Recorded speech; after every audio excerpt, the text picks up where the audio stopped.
For the first time, I didn't enjoy football.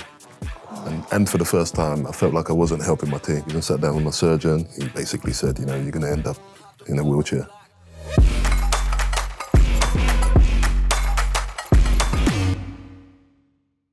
Hello and welcome to In the Mixer, brought to you by Sky Bet. I'm Olivia Bazaglo. And I'm Jordan Lescott, here to discuss all the big news and opinions over the weekend. We'll get into the weekend's Premier League analysis very shortly, but first, we have one of the best centre-backs in Premier League history joining us on the show. Ledley King is here. Ledley, thank you so much for coming on. How are you? Pleasure. Yeah, I'm good, thank you. Good. Thank you so much. Right, we are going to get into a little more of a deep dive into what happened in the Premier League over the weekend, but let's start with the game that kicked it all off last weekend. Because it was a cracker, Spurs against Man United. When Richarlison put that ball in, did you think that the 3 points were going home? I did. I think it was a funny game. I think both teams probably look at it at the end disappointed that they didn't win. Tottenham's second half performance was a lot better. First half wasn't great, but they came out in the second half, had a real go and got the 2 goals. And then, you just got to see it out, see the game out at that stage. But as I say, both teams probably a little bit disappointed that they didn't win. When you saw that goal, I'm just thinking, how does De Ligt have all of that space at the back post on his own in the 95th minute? It was well worked. I think it was Shaw. His movement was quite good, to be fair. But you know what, the goalkeeper coming up as well, kind of, his movement takes people away, confusion, and De Ligt's come around the back. But disappointing because, as I say, it was probably a fair result, but once you get that lead and you got to take the points. That's an important 3 points. You've got to find a way. To get through that. And looking at Tottenham just as a whole this season under Thomas Frank, it's really interesting because it feels like on the road they've got one of the best records. Yep. But at home they've got one of the poorest. What could possibly be the reason for that? Sometimes teams are more suited to the counter-attack style of football, and I think that maybe the players that we have at the moment in the team are suited to that. We're missing some important players, more creative players. In your Madisons, your Kulusevskis, obviously Solanke is a big miss as well. And I think that's probably played a part in why we're not able to kind of be better at home. You're going to want more possession at home, and then the fans aren't going to be as acceptable to sitting back, sitting a bit deeper and playing that way, where away from home you kind of understand it, rightly or wrongly. But the performance have been great. Last season as well, it's not like... But that was under Ange. And Ange was a possession-based team that we had, so that's I also think a strange thing.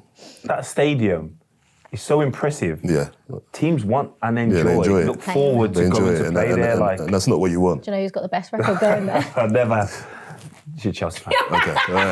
Chelsea fan. Anyway, if you never knew, she lets us know every occasion. But it is one of the nicest stadiums in the world. Maybe that is part of the reason that teams go there and want to win there. 100%. Like as a player, you look forward to going to nice stadiums. Yeah, of course you do. Yeah. Nice arenas and stuff. And in the greatest respect to Spurs fans, it's not hostile. So you're not going there thinking, this is going to be intimidating. It's like, this is going to be a great occasion. It's on TV and... so that will play a part in some players' minds. Can Tottenham finish in the top 4? Looking at the way the table's kind of planning out at the moment, I don't see why not. It's an interesting season where, looking at teams like Sunderland who started amazingly in there. What I will say is it's a long season. So I'm not sure they'll be up there. I think we've seen it with Forest last year, but I also think, to your point, Ladies, is the players that you've got coming back will help your home form. Your away form is nice and it doesn't need to improve, and I don't think the players will have much of an impact on that, but the home form, they'll look to keep possession. And just a quick word on United then. Are they're sort of going in the right direction? Obviously, Forest away was a draw, but coming back again in the last minute. Seems like they are sort of... That mate still can't get his hair cut, but they're definitely going in the right direction, aren't they? Does he have to wait five more games again? Does he have to start again? Five wins in all competitions. He's changed it a bit now. Wait, what was it? Everyone thought it was 5 league games. It's 5 wins. It's just 5 I thought it was in a row as well. Right, it is. It's 5 wins in a row. But any competition. Yeah, but that's fine. But Man United, it's difficult for anyone to win 5 games in a row. I don't know if it's going to happen this season, to be honest with you. What, 5 games in total? In a row? What do you mean? Do you know how hard it is to win 5 games in a row? Teams did it last year. Well, there could be 3 in the league. that you're going to have to win, and then maybe whether it's a FA Cup or a. Well, they're at the League Cup, aren't they? That's crazy. So it's difficult, but I hope they don't do it. I hope it grows. I hope it gets dreadlocks. Ledley, it makes perfect sense to do a little deep dive into Spurs. But right now, obviously, Spurs are sort of almost like a new era. The Daniel Levy era is over. Where do you feel like Spurs are heading, and how has it changed from when you were there to now? Well, firstly, I think Daniel's done a tremendous club in terms of growing the club, growing the fan base. We spoke about the stadium being one of the best in the world. The training facilities are as well. And where he's kind of taken the club from when he first joined, it's in a different world now. Obviously it was a big shock for everyone, Daniel leaving. He'd been at the club a long time, most of my career there. But now, it's time for a new chapter, and we have a fantastic manager in Thomas Frank that we believe in. And we believe in giving him time to kind of build his squad and produce his squad. And we believe that we can be a team that's competing right at the top end of the table. But, as I said, that's going to take a bit of time. It doesn't happen overnight. So and when you look at the job that Thomas Frank did with Brentford, albeit a very different club and very different situations, but where he took them from where they were. If Spurs fans are patient, they believe that, he can do that again on just a higher scale. It is harder to do it at the higher scale because there's obviously the level that competing at. But the patience, not just with the manager, but just with the club itself. But thinking about it then, when you, as from a player and having seen the training ground and having seen the stadium, it's arguably the most attractive team. Everything's there in London with the package that they could bring if they're competing. if they're at a level where you believe they're competing, because at the minute they're not, in greatest respects. But if they get to that level, then they're attracting the players that Arsenal and Chelsea want. How do they get to? How do they? So obviously you're saying right now they're not competing. I suppose Chelsea aren't competing right now either. But what I look at Chelsea and you say to me, Chelsea, I believe Chelsea can get top four. I still think that would be a big achievement for Spurs and but then we look at the money. Look at the money, the difference in what Chelsea have spent to get there as well as they are doing, and as well as Daniel Levy has run the club and the profit margin they make. Running less successful, but get a better player pool to compete at that level. I think that's how you do it. And I think it's important to try. You've got to keep your best players. I think for too long, and especially during my time, players were moving on. Our best players were moving on. Whether it was a Modric, a Bale, a Berbatov, Carrick at one stage. And it's very difficult when you lose your best players and then you've got to rebuild again. Yeah, I think a little bit of a way to go, but it is early days under new management in Thomas Frank, but also the hierarchy of the club as well. Exactly. Right, let's get into your career then, Ledley. Obviously, you played under a lot of managers, but who would you say had the biggest effect personally on you? Difficult to say. I mean, when I look back on my managers, the first one is always an important one. The first one who believes in you, gives you your debut. That was George Graham. It wasn't the most successful period of time at the football club, but for me as an 18-year-old, a manager that had been there, done it at the top level, that believed in me was important, and that's always going to play an important part when I speak about managers. And then after that, I had Glenn Hoddle, who I absolutely loved. My favourite manager I played for. Really? It encouraged me to come forward, play. It was very different to the first manager. It was very... Actually, George Graham saw me as a midfielder, not defender. Really? Yeah, he didn't think I was a defender. But what? Did he not think you were good enough to be a defender, or he just think you were better on the ball? I think he felt... reliable. Because I was... when you're young and you play... And your attributes it's difficult. At that time, your attributes were different to centre-halves that he would have been used to seeing, and the game was seen when you are that... I'll take a risk or two with the ball. But also, you can position yourself in a way where I want to recover here. But when you're young, it takes a while to establish yourself and kind of, it's a tough position. Most young defenders play out of position anyway. You have a player as a fullback, but it's a compliment if you're able to play midfield.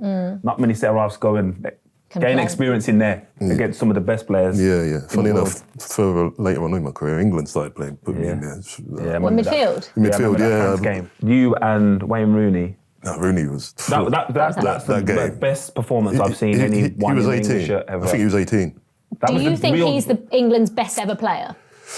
He could... I don't think he's England's best ever performer and consistent. I think that's Ashley Cole. I think Ashley Cole is the only one that played to his level consistently. In every tournament. In every game, like... Defenders just never get their flowers. Like, when you pick, like, the best players of every team, you always just go, like, Stevie a Gerrard striker and or... Wayne and all the 100%. But in terms of who played to their maximum, like, Rio's tournament, what was that, South Korea, just before we went to United. Yeah. That was an outstanding tournament. But Ash, for me, was the most consistent. Consistently. But, that going back to that game, that was like the all-star French team. Yeah. And your midfield against Vieira, Zidane. He's playing against Thuram, Desailly, and he's 18. And he's got no respect for them. No respect for them. He's elbowing them. He's throwing them on the floor. So good though. Of course, I heard him speak about that game, and Thuram's comments before was inspirational to him, talking about like, he said he was just a young lad, and he's like, we're gonna rough him up, and he's like, really? nah, I'm not having that. That's what set him apart at such a young age. He was like, so fierce. He was a man already as a young boy, and. When you speak about the best players England have produced, he's right up there. Was there anyone else that stood out for you playing for England? Honestly, there was so much quality in the England squad. It's such a shame. When I look back at that squad and the players that we had. Yeah, when I went there and I was looking, I was thinking, there's like this is insane level of but like. Why didn't it work? I don't think the formation was right. Yeah, I think the players we had. If we were to put our players in a 3-5-2. Oh my God! I think a 3-5-2. It would have been like if you put in Gerrard, Scholes, and Lampard in midfield together, like. I think because I've looked at this before and I thought, how do I piece everything together? Ashley Cole wing back. Yeah, the other right side is the difficulty one. What, wing back? Yeah, it could have been Beckham or is it Beckham or it could have been either. Yeah. Kieran Dyer played there. Yeah. Could have been that. But I think. But Beckham's a captain, so he's going to have to play wing back. He's going to have to play wing back. Which he could do because he could run all day. 100%. And with the likes of say you Sir David now, on the right hand side or on the right hand side of a free, he wouldn't have had to. Well, JT would have played left, wouldn't he? You know what I mean? So you think England should have played with the three? 100%. Is that what you're saying? I think we would have seen. I think if we play a different formation, we're talking about Joe Cole different as well. I think him only having to play left wing. He's the most talented young player. English player that I've seen. Joe Cole? Yeah. Oh my God. Really? Yeah. And he's doing mad tricks. Yeah, he's doing different things. Freestylers are doing now. He's doing them in games. And it was like, wow, someone can do that in a game. Yeah, Joe Cole was. He was. And it's a shame that formations were like that in England because what we do with a player like Joe, number 10, would be his best position. Yeah. But we just stick him in a 4-4-2, you stick him on the left. Yeah. That's all you do. So that killed him as a player. Now it'd be so much better, to be able to play in today's formations. What was your experience like playing internationally and playing with England? Because Steven Gerrard has come out and said, it felt lonely at times. It maybe I know from the outside looking in, we were like, there's so many stars, but it just doesn't feel like England are a team. Yeah. What was your experiences of going on international duty and playing for England? Mixed. I mean, I remember going to the 2004 tournament at the time, and I remember there was already players that were they lacked motivation already in the squad. But why could that be? Because they didn't believe that they was ever going to play. Yeah, yeah, and I was shocked by that. They'd almost I don't want to say they'd given up, but they said it doesn't matter what you do, you don't play. Yeah, and I didn't believe in that, and I played in the first game. And against France, done well, but then didn't play in the second game.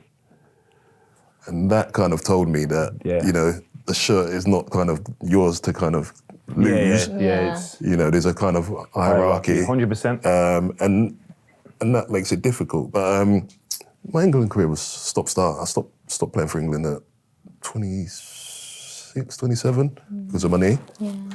Just kind of, I didn't retire, but I just didn't feel confident to go and play extra games because I was never training and I kept breaking down with muscle injuries. So the last thing I wanted was extra games. I actually went to the 2010 World Cup at 30 under Capello because Capello kept trying to pick me for squads and I just didn't feel comfortable.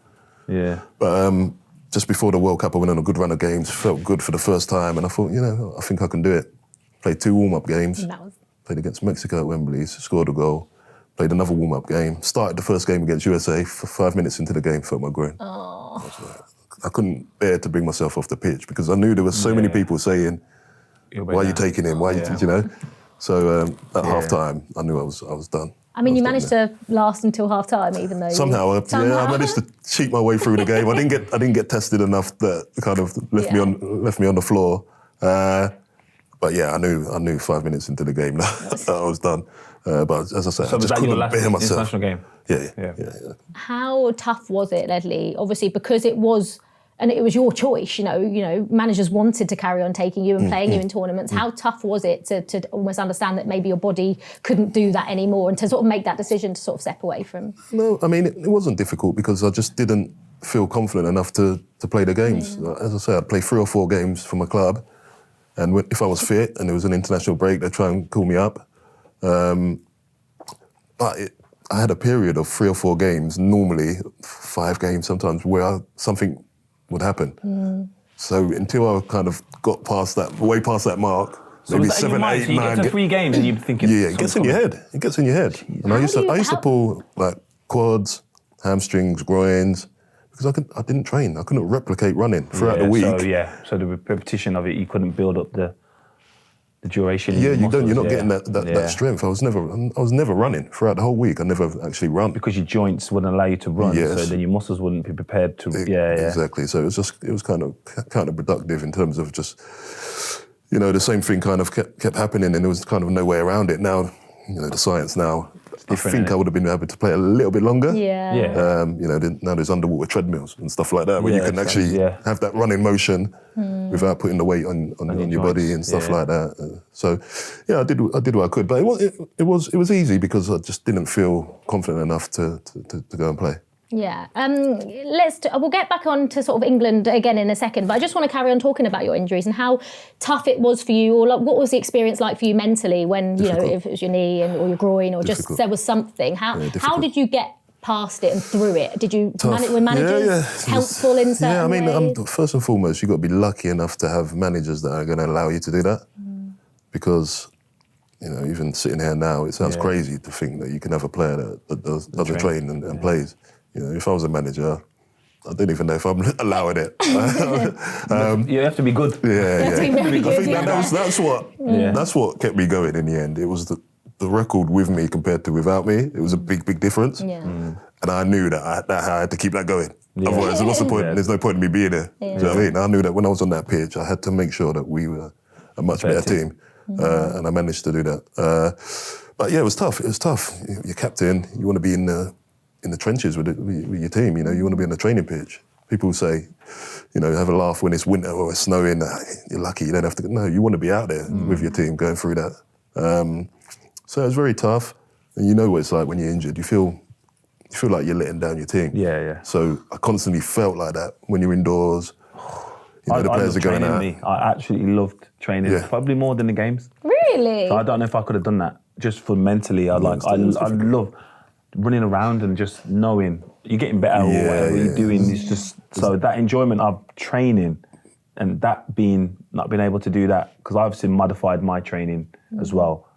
But there was days I could consistently train, but nothing. I kind of lived for that one day, the game. That's what I mean, yeah. Do you know what I mean? The rest of the week was like it's not loading. It was just you have to do the work that you have to do. And he's playing it down like how hard that is, not just for mental or say he's not touching a football. Yeah. Imagine not touching a football once a week. Do you know what? And it's in the Premier League. Do you know what? Do you know what's crazy? And I can see it and I look back now and think it's crazy, but not once did I ever work on that. My touch never went never. I was never rusty in that respect. Was never I was never rusty in that respect. I was never tired in terms of, and I'd done no cardio throughout the week, but I was never ever.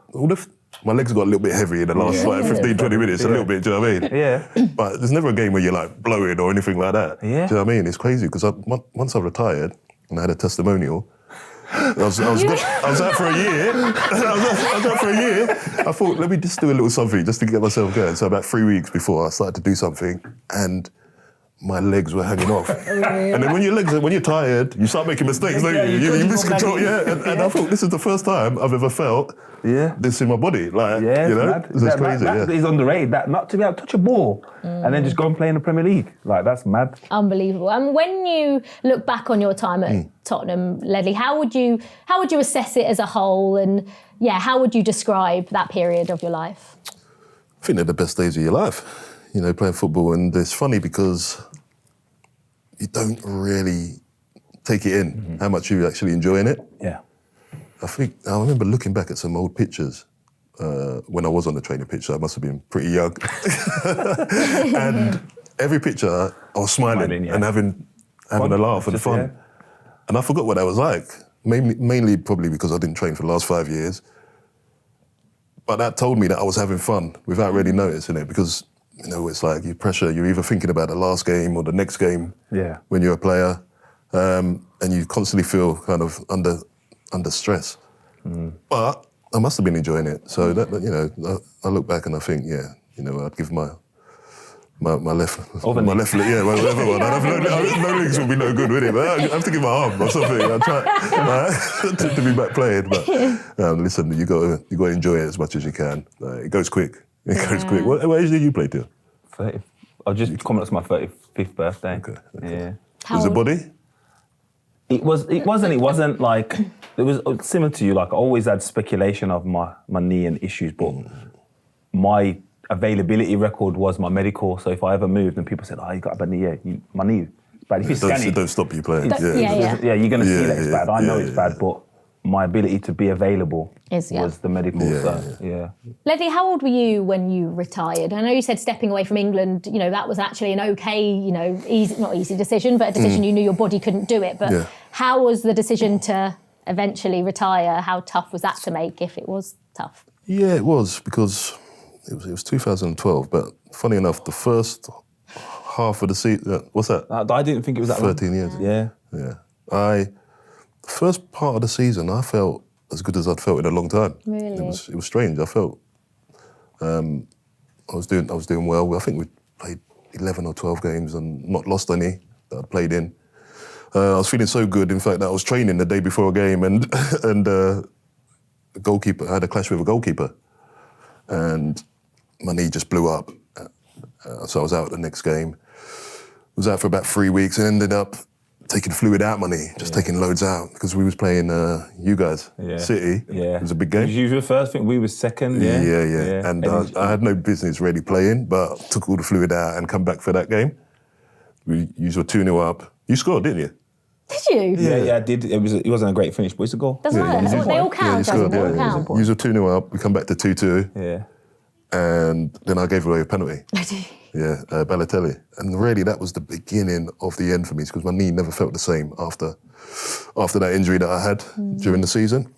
So I played maybe 11, 12 more. I think I ended up playing 23 games that season, which normally you think the season you finish, you play 3 or 4 games. I played 23. But it was the quality, the second half of the games I was playing, the quality was just not there. I couldn't move. And for the first time, I didn't enjoy football. And for the first time, I felt like I wasn't helping my team. So at the end of that season, sat down with my surgeon, and he basically said, you know, you're going to end up in a wheelchair if you keep, you know, in your 30s, if you keep trying to push it. And judging by the way it felt and what he said, I knew it was the time. So tough, always tough when you retire, when you stop doing what you're doing. And I never really allowed myself to think about retirement, because I was just constantly fighting to keep going. That I never mentally actually really prepared for it. You know, I thought I was like a RoboCop or something. Just keep going, you know. You just keep going every year. You know, finding a way to go. But it was tough. But the good thing for me is I went into a new role straight away.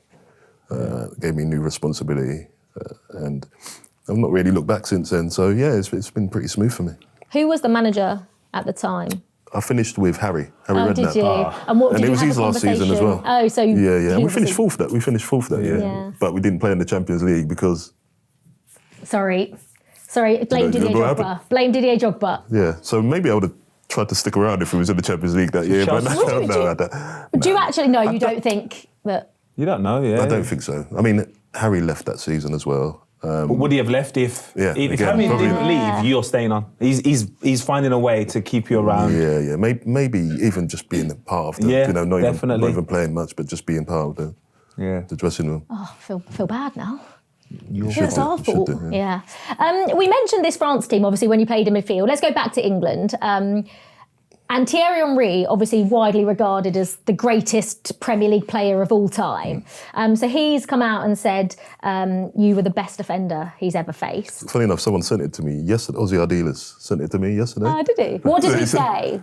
Something more like, toughest. I don't like defenders that like pull your shirt and stuff like that. The only one who can do that and get the ball off me easily is me. And he said that's a good defender. That's a sign of a good defender, like, basically. Yeah. Okay, so I'm going to ask, because I feel like if I ask you where do you rank in terms of best English centre-backs of all time, people talk about you, Rio, JT, Sol. There's a few, obviously, that you can name, but on their best day, Ledley's performance is as good as anyone's. 100%. You're looking at me for something. No. I can't argue with everything that they've achieved. Like, they're always going to be put ahead of me, and that's rightly so. If we're talking about just pure football talent, then I believe that I had a mixture of. Yeah, he was in between, a hybrid of them. I feel like he was a hybrid between the two names that you've mentioned. It's a mix of everything. Definitely, but I think it was that because, in the greatest respect, Spurs needed him to be a hybrid version of that. Like, if he goes to Chelsea, he only needs to be that. He can be that. If he goes to United and he only needs to be that version, he can be that as well. So when they're all playing at their best, definitely, his performance is as good as theirs. Obviously, you played for England, played for Spurs, had an amazing career. But obviously, when you left Spurs, you then became the assistant manager under Jose Mourinho. That man has a very special place in my heart. But what was that like, working under one of the greatest managers we've ever seen? Yeah, it was great. I think I've always admired Jose. Do you know what I mean? I was always jealous of the England boys at Chelsea that they had him as a manager. Yeah. And I obviously played against these teams. But when he joined Tottenham, I bumped into him one day in the corridors and he said, I want you on the training pitch. I said, I'm not a coach. He said, it doesn't matter, I want you on the training pitch. So I started going in, watching a bit of training and eventually speaking to players, younger players. Next thing I know, I'm working with someone and we're clipping up videos, discussing things about players. You even realising what he's got you doing. He's like, This was for free, as well. So working for free. So then this was COVID. The season stopped. So everyone went away, and then when they came back, they finished the season off. But I stayed away because he wasn't allowed. Like it was only the actual staff that were there. So in the summer, I got FaceTime. I'm getting a haircut with my last little bits of hair that I've got. But I get a haircut and it's Jose's FaceTime. So he jump out of the chair, go somewhere quiet, and he says that I want you on my staff next season full time. Couldn't turn it down, could I? How can you say no to Jose? It was scary, to be honest, because I wasn't coaching. And he's not stupid, is he? It's not a text message where you can reply to that. Like, say no to his face. Oh, you got time to no time to. Okay. So I kind of had to learn what he likes, what he doesn't like, and I enjoyed it. Listen, he's a great person, great laugh, very clever. First part of the season, we were flying, we were doing well. We had no fans, unfortunately, which is a shame. And I think someone like Jose needs fans. Yeah. You know what I mean? He needs that. I remember we beat Arsenal at home 2-0, we beat Man City 2-0 at home, beat United 6-1 at Old Trafford. Got to December and I'm thinking, like, we were top, and I'm thinking we're going to win the league. This is my first season. It's my first season coaching, and I said, I'm going to win the league because I've got Magic Man Jose with me, do you know what I mean? Then it kind of just dipped. But I enjoyed it. Loved my time with him. Great guy. But he's got so much passion for the game. Yeah. Like, people looking at him thinking, why don't you just retire and just enjoy, stress-free life and that? But he lives for it. He absolutely loves the game.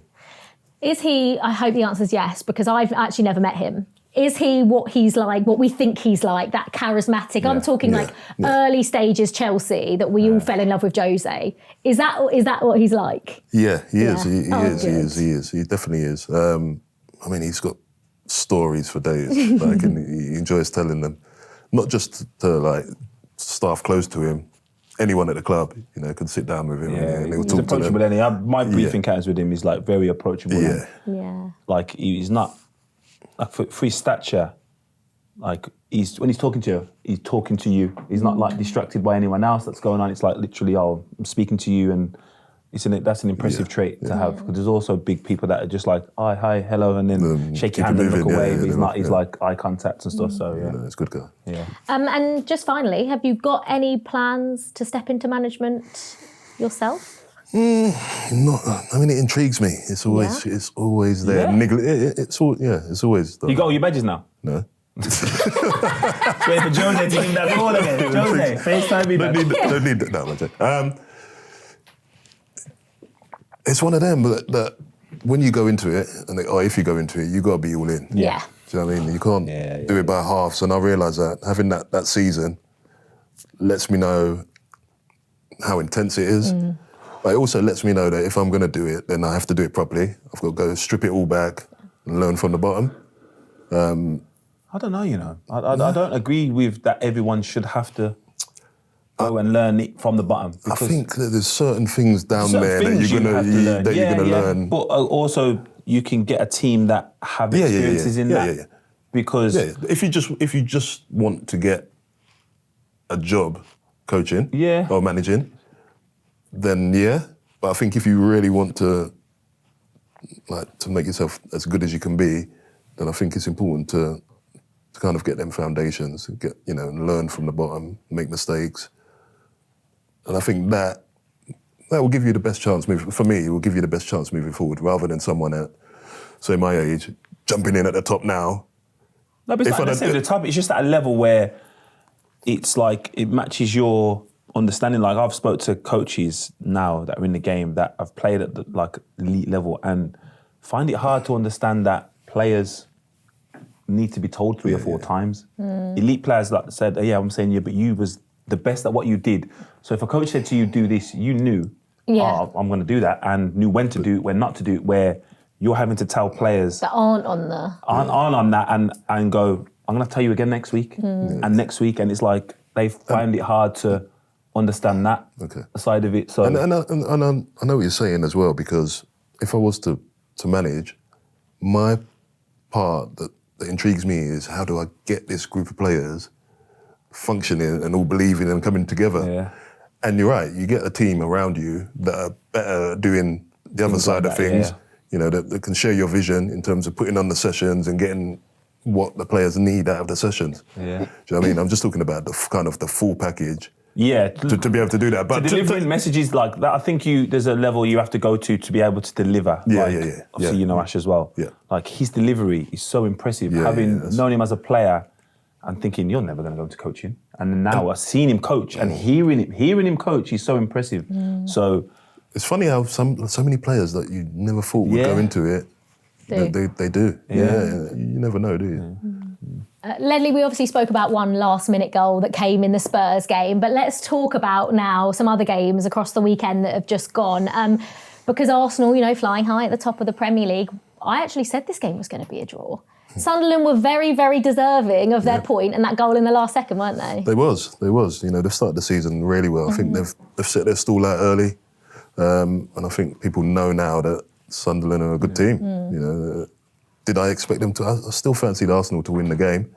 I thought Sunderland would give them a good go, but I expected Arsenal to win. So I was delighted, obviously.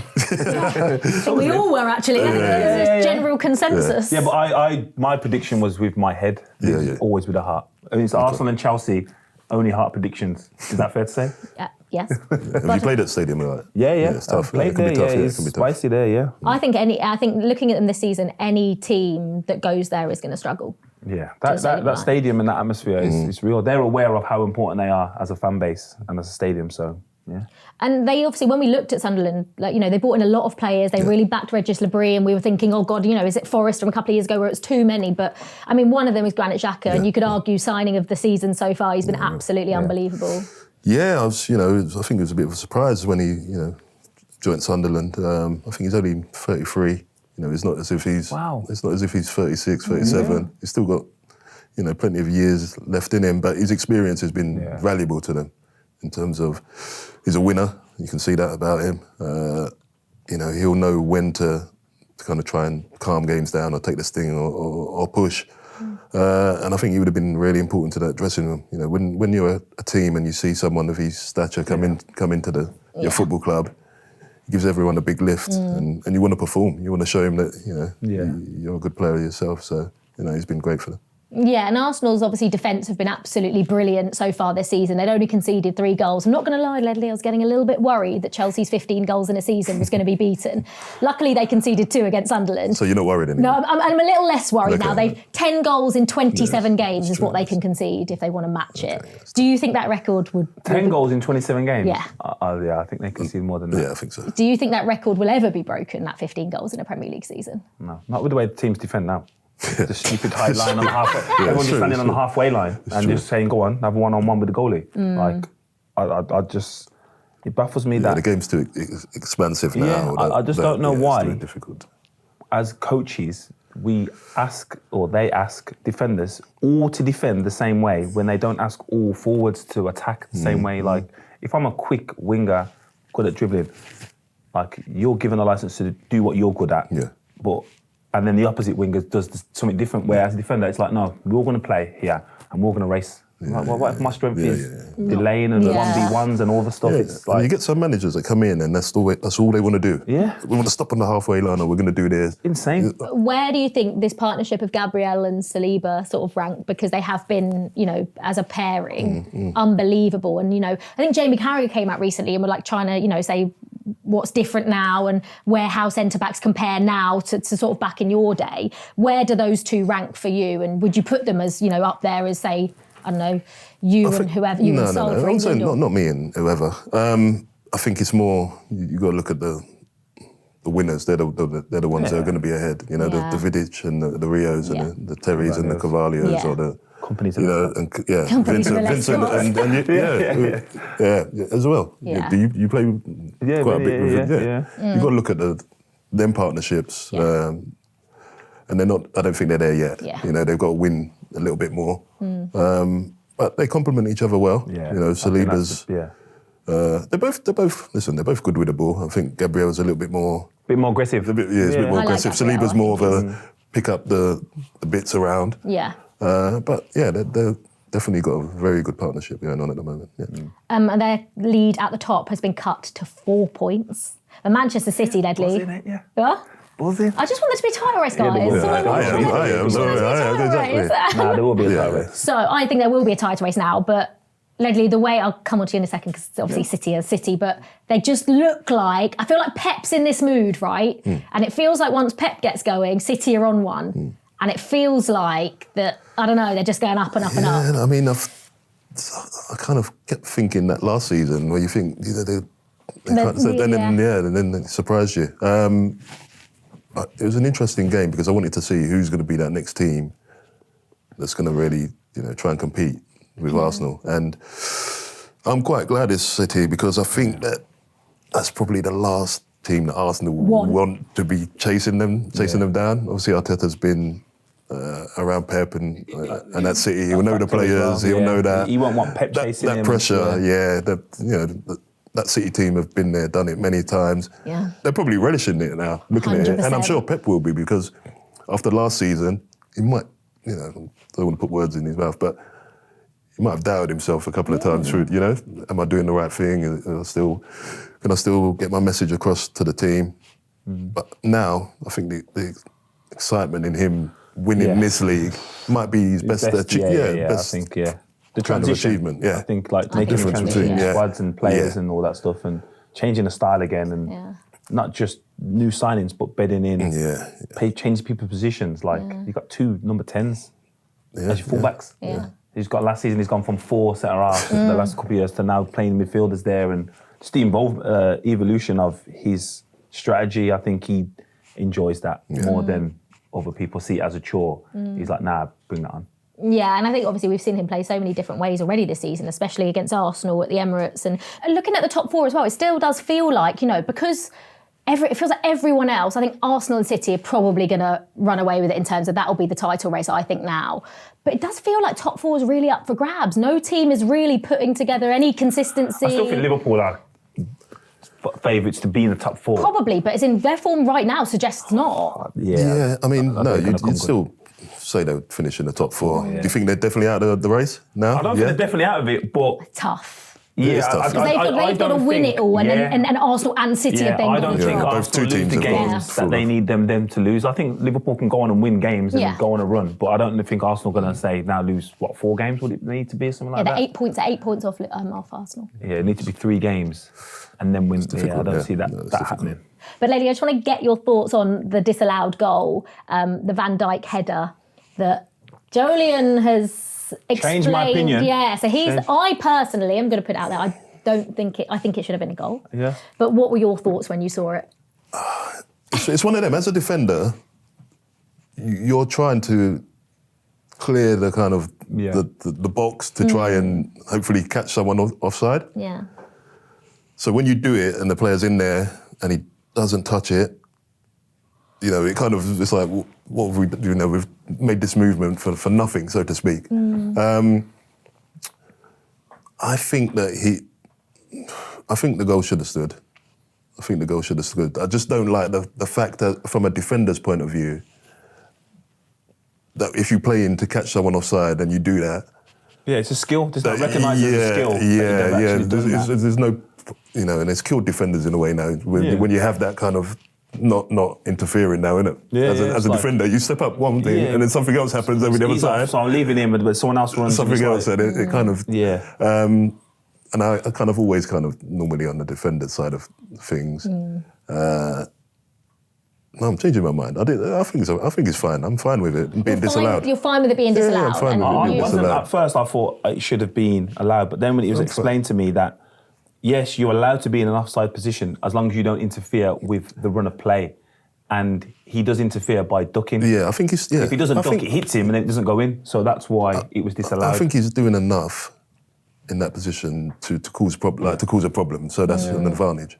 Yeah, we're just before we have to go, who do you see going on to win the title? Hopefully Man City.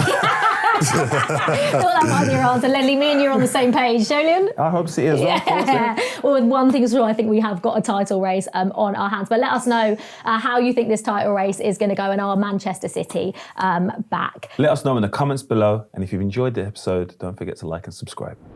With the return of the international break, we're swapping Super 6 for Super Subs this week. With Super Sub, place a bet on a qualifying player-based outcome and your bet will carry over to the player coming on. Your bet stays in play, even if your player doesn't. Well, on the theme of nostalgia, Jolien, we have been given 6 of the best Super Sub moments. I don't think you're in it, sadly. Got any Super Sub moments? No. No. You were never on the bench, were you? You always started. Our task is to rank them in order of our favourites, but we both have to agree on the place, okay? Okay. So the first one is on the final day of the 2011-12 season, Edin Dzeko scored against QPR to equalise. Who put this one in? Number 1. And led to Sergio Aguero's dramatic last-minute winner for Manchester City. Okay, so let's just read them. Yeah, okay. And then we'll rank them. Let's read the rest. So I'll read the rest because I think we already know which one's number 1. Let's rank the rest. Okay, so the second one is in the 2016 final against France. Eder came off the bench to score the winner in extra time, giving Portugal their first major trophy. Oh, that could be there. I mean, you're going to say this for everyone, aren't you? No, that's a big one, that. What about this one? In 2008-09, Makeda scoring his debut. That was an unbelievable goal, by the way, for Manchester United against Villa to finish 3-2, helping them to go on and win the Premier League. Number 4, in the 1999 Champions League final, Ole Gunnar Solskjaer scored for United to take the lead against Bayern with just 43 seconds of the 3 minutes of injury time to play. That might be number 1. That might be number 1. Yeah. Because it's a winner. But so is Eder. No, Oh, Eder is. But I was thinking about Dzeko. Dzeko's won a winner. No, it's not. Maybe that's not number one all of a sudden. That can't be. Sorry, okay, number 5. In 2018, Gareth Bale scored just 2 minutes after coming off the bench with an overhead kick. The greatest goal. And I think it's the greatest goal in Champions League history. And a 30-yard screamer to win the Champions League against Liverpool. And, I hate this one. Number 6, in the 2014 World Cup final, Germany's Mario Götze came off the bench to score the extra time winner against Argentina. Why are you Argentinian? No, but when England go out, I always want Messi to win. Wow, just like that. The German manager told Götze to show the world you're better than Messi. He's not better than Messi, but that goal was unbelievable in a World Cup final. Okay, so now it's any goal in a World Cup final. Yeah. But Messi's won the World Cup since then, so it doesn't matter. Okay, right. I think number 1 is obvious here. Go on. Don't tell me Solskjaer. Yeah. You've just read out Mario Götze scored in the World Cup final. Right, but I'm also thinking like the way that the Man United comeback happened. World Cup final. So we have to put World Cup final 1. It's got to be the Euros or the World Cup. Come on. I'm just thinking of like the comeback from Man United because they were literally... What would you rather come back in the Champions League final or score the winner in the World Cup final? Hold on a second. If you ask me what would I rather win as a fan, it's the Champions League final over the World Cup final. You'd rather Cole Palmer score the Champions League winning goal than him score the winner in the Champions League? It means more. I don't know what it means more for me. Chelsea, club football. You'd rather Chelsea win the Champions League than England win the World Cup? Yeah. It just doesn't give me the same... Like, I was walking out that Euro final, I was gutted, but it wasn't anywhere near the feeling I had when Chelsea lost in Moscow. Like, I can't explain it, but club football... I think you are explaining it. I think a lot of fans would agree with me, Jolyon, that club football comes over international football. Yeah, I get it in general, because you're doing it more often, it's more frequent, so there's a more connection. But the World Cup final... Okay, let's get back to ranking these then. So you want to go World Cup final first. I think you think Mario Götze. The biggest game. If you're asking any player what the goal they want to score, it's the winner in the World Cup final. I agree with that, but I'm saying from a fan's perspective. But from a player's perspective, scoring a goal in the World Cup final. So not a goal, the winning goal. The winning goal. Okay, we'll go with Mario Götze number 1 then. And I'll give you Solskjaer number 2 then. I'll give you that. Even though I think Eder's goal... Because are you saying that like finals, playing for your countries... Like that is the first trophy ever. It's history. Yeah, that is history. I mean, I'm happy to go second, to be honest. I'm happy if you want to go Eder second because it was the Euro final. He's come on for Ronaldo. And he scored it with that in front. Yeah. Let's go that one number 2 then. Yeah. Okay, Eder number 2. This is so hard, because actually like... Solskjaer or Bale? Yes, it's between Solskjaer and Bale, but I'm thinking of Gareth Bale's wasn't the winning goal, was it? Yeah. Whereas Solskjaer's was. Yes, I'll give you Solskjaer's. So I think let's go Solskjaer number 3. Is better. Yeah. Solskjaer's occasion, but the goal is Gareth Bale. Yeah. We're not but we're not doing the goal. Okay. So let's go Ole Gunnar Solskjaer number 3, Gareth Bale number 4. That's mad. Edin Dzeko number 5. Yeah, when I was reading that, you were like number 1. We didn't look at the options. Yeah, they've been changed then. I think Edin Dzeko should be number 5. Yeah, and Makeda shouldn't. And we'll do Makeda, number 6. That's an easy one. Look, we've actually agreed on something fairly easily. What has happened? I still can't believe you'd rather Chelsea win the Champions League than win the World Cup. Guys, what do you think? Let us know. Would you rather your team win the Champions League or your country win the World Cup? As a fan, though, I can only like go off the feeling that I've had from when Chelsea have won the Champions League and having lost a Champions League as well. I obviously have a national holiday. We win the World Cup. No, now we're not working for a week. Now because obviously England haven't won anything. If you can't relate it to anything. Yeah, exactly. I don't know what that feeling feels like. Whereas I know what it feels like to lose a Champions League final and lose a Euro final, and the feelings just didn't compare. But if England win the World Cup next year. Might all change. You're working. The national holiday that we all get. Liv's going to work. And that's it from Super Sub. Head to Sky Bet to find out more. Selected leagues and markets only. Eligibility restrictions and T's and C's apply. 18+. Gambleaware.org. We'll be back with the Super 6 Fan League next week. So if you want to share your predictions with us, leave us a comment below.